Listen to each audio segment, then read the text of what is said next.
अयोध्या फैजाबाद लोकसभा से समाजवादी पार्टी और इंडिया गठबंधन के उम्मीदवार श्री अवधेश प्रसाद को भारी बहुमत से विजयी करने के लिए ढेर सारी बधाई और शुभकामनाएं देता हूं। अयोध्या लोकसभा के 19 लाख मतदाताओं के हम हृदय से आभार व्यक्त करते हैं। मैं अपने अयोध्या महानगर और अयोध्या विधानसभा के सभी नेता पदाधिकारी, अयोध्या विधानसभा की सम्मानित जनता का भी आभार व्यक्त करता हूं कि इतना भारी बहुमत, इतना भारी वोट समाजवादी पार्टी और गठबंधन के प्रत्याशी को दिलाया। दूसरी बात, लगातार जब से समाजवादी पार्टी अयोध्या जीती है, एक दलित और पासी परिवार का बेटा दिल्ली पहुंचा है, अयोध्या के सांसद पद पर निर्वाचित हुआ है, तब से मैं देख रहा हूं भारतीय जनता पार्टी में बड़ी बिलबिलाहट है।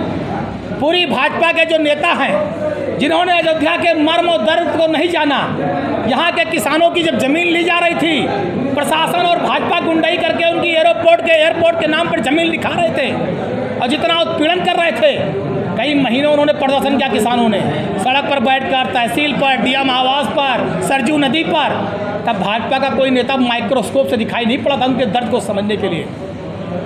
रामपथ के नाम पर अधिकारियों ने लूट की, व्यापारी ठगा गया, रामपथ पर रहने वाले लोग ठगे गए, उनके मकान के मुआवजे के नाम पर लाखों रुपया प्रशासन ने लूटा, करोड़ों रुपया लूटा, उनके मकानों और दुकानों के मुआवजे में बड़ा खेल किया।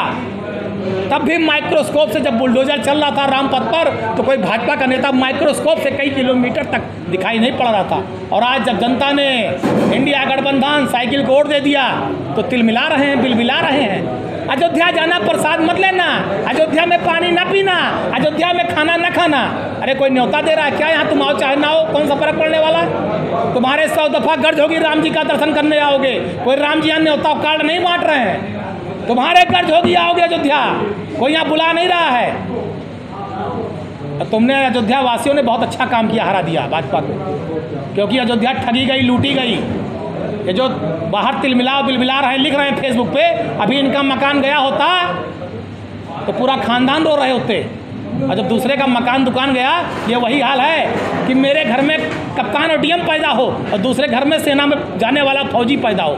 ये अपने घर में फौजी नहीं चाहते, अपने घर में डीएम कप्तान चाहते हैं और दूसरे का बेटा फौजी बन जाए चाहते हैं। वही भाजपाइयों का हाल है।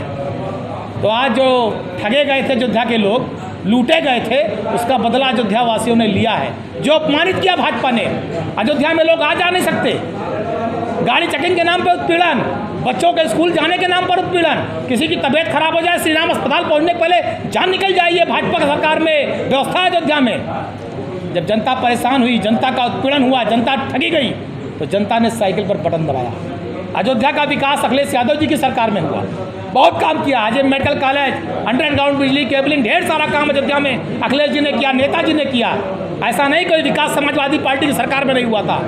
जनता ने अखिलेश यादव जी का शासन देखा है और जनता ने दोबारा अखिलेश यादव जी में विश्वास व्यक्त किया और समाजवादी पार्टी को जिताया, अवधेश जी को जिताया। इसके लिए मैं आभार व्यक्त करता हूँ। और मैं कह रहा हूँ, ये नफरत पैदा करने वाले बीजेपी के लोग, सोशल मीडिया पर अनर्गल लिखने वाले बीजेपी के लोग, राम की धरती, राम की प्रजा के खिलाफ अनर्गल बोलने वाले बीजेपी के लोग, इन्हें शर्म नहीं आती?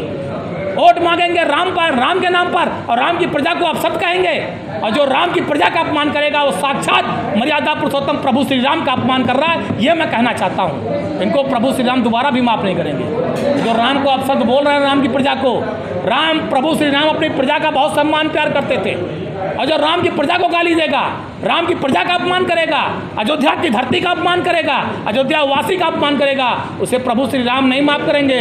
27 में सुपड़ा साफ करेंगे, जो थोड़ा मोड़ा बचे वो भी उड़ जाएंगे। समाजवादी पार्टी की पूरी सरकार बनेगी, अखिलेश यादव जी मुख्यमंत्री बनेंगे।